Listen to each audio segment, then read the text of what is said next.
Hey guys, welcome back to another video, and right here I have my Ridstar Q20. Now some of you guys have been wondering if this bike is worth buying or if it's any good even, and I'll be telling you some of the reasons why I have it and why I like this as my e-bike. Reason 1. This thing costs under $1,000, and if you go on Facebook Marketplace you could probably find one for around $500 with almost no miles. I got mine with literally like 30 miles for just $450, and it was in mint condition. Second reason, these things are really easy to mod out because you can buy a set of forks, an ODI plate, and just throw on some other mods and this thing will look really good. Right now I don't have new forks yet, but I'm thinking to buy some new golden ones, do like a black and gold build, which I think would look pretty cool. I already have new pedals on here because my old ones broke, and I did move the stem a little bit higher just to make the bike look a little bit cleaner. But other than that, I don't really have that much mods on it so far. I mean, I did put a full twist, but it's kind of junk because it already failed on me. I'm gonna have to get myself a new one. Also, I did put on a light bar, and if you are gonna be doing night rides, this thing is really great. I'll put a link in the description. It's really bright. Also, this right here, I got a new display, the S866. The old display was kind of bulky and large, so I just got this one. So at the end of the day, these things are really easy to mod out, and I'm probably gonna throw on some new tires because when I got this thing, it had pretty good tires, but I like to do a little burnout here and there. So I'm gonna put on some street tires. And right now the bike does not look good, but in some future videos I will be doing a build, so stay tuned for that. So another reason why I really like this Ridstar is because this Ridstar is completely road legal. So if you're trying to get into e-bikes but you don't know what to get the Ridstar, because if you're caught riding this on the streets, it's fully legal because this has pedals. So you're safe when it comes to riding on the streets. Another reason is for 30 miles an hour, this thing is awesome, especially if you ride in the city. 30 miles an hour is more than enough speed. You don't really need much more speed than that unless you're planning to do off-roading. Another reason, this one has a lot of range. You have a 20 amp hour battery with a 1500 watt motor, which delivers a ton of power if you're just doing street riding. It's really fun and the range is insane. I tried riding this without pedal assist, just throttle, and I got myself like 20 miles.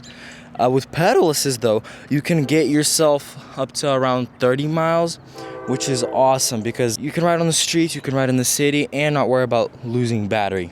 And another cool part about these bikes is since you have a hub motor instead of a motor in the front that's chain driven like electric dirt bikes, this thing is silent, and so it's not making a ton of noise. Also, another thing I noticed about what people do, they put on new brakes on the Ridstar and they say they're horrible, but this thing has some pretty decent brakes. I mean, they're hydraulic. People like to put smaller ones, but if you don't really care about the bulkiness, you have a ton of power on these because these rotors on the Ridstar are huge and very thick, so you'll get a ton of stopping power.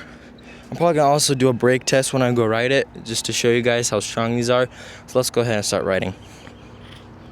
And also guys, like I mentioned before, my throttle does not work, so I'm just gonna be using pedal assist the whole time. But I will be getting a new throttle, so stay tuned for that. Okay, I'm gonna be doing a brake test at the end of this street. I'm already going around 27 miles and 28-ish miles an hour. So yeah, I'm just gonna hit the brakes on full and we'll see how that does.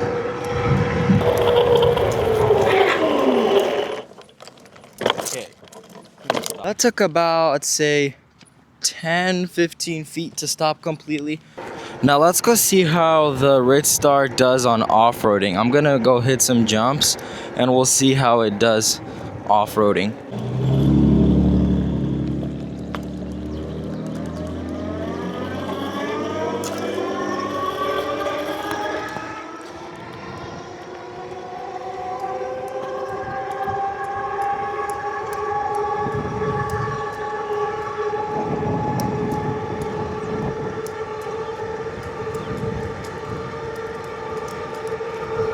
Also, another reason I'm gonna be upgrading my forks is because this thing only has like 80 millimeters of travel, but the ones I'm gonna get have 180 millimeters. So when I jump this, I only have about like this much travel space and they instantly bottom out.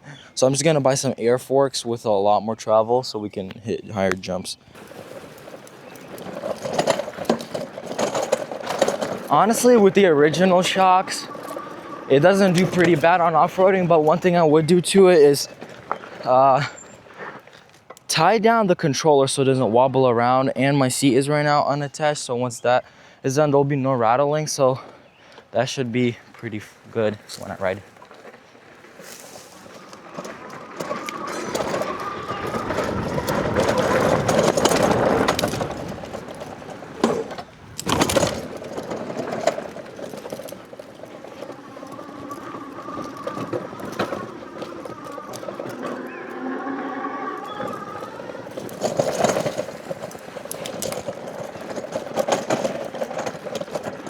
Honestly, people say how bad the Ridstars are at off-roading, but honestly, they do pretty well, especially if you're not doing some insane off-roading. Like this right here is pretty insane for the Ridstar, but I think it's fine.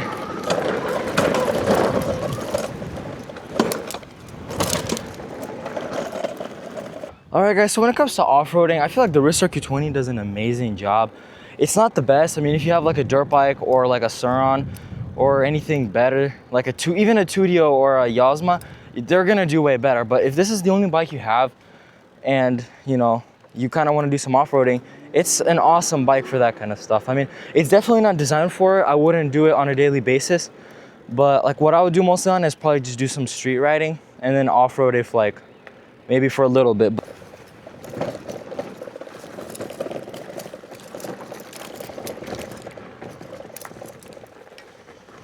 Okay guys, so I already put about 10 miles on the Ridstar and I'm still at full bars.